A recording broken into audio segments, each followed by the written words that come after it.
வணக்கம். தேம்பாவணி நாட்டுப்படலம் பாடல் 47.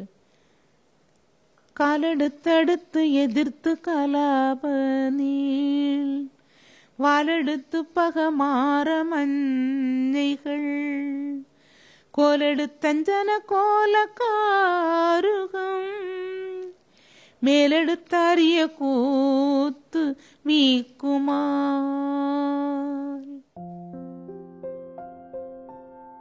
அன்பு நண்பர்களே வணக்கம். தேம்பாவணியில் நாட்டுப்படலத்தில் 47வது பாடலை பார்க்கிறோம். யூதேய நாட்டில் உள்ள சோலைகள், அதனுடைய அழகு.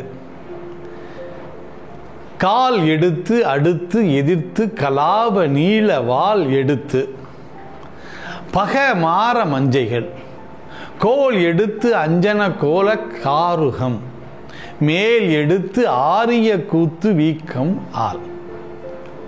அதாவது ஆரிய கூத்தாடுகின்ற ஓர் இடம் போல சோலையை ஒப்பிடுகிறார்.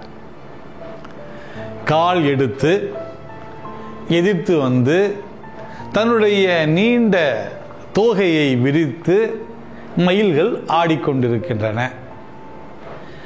இதை பார்த்து காருகம், காருகம் என்றால் கருங்குரங்கு, அவைகளும் கோல் எடுத்து அஞ்சன கோலம் போல மேலே இருந்து தொங்கியும் தாவியும் ஆரிய கூத்து ஆடுவது போல இருக்கிறது.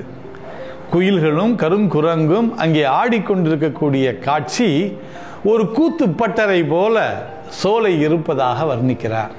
நன்றி.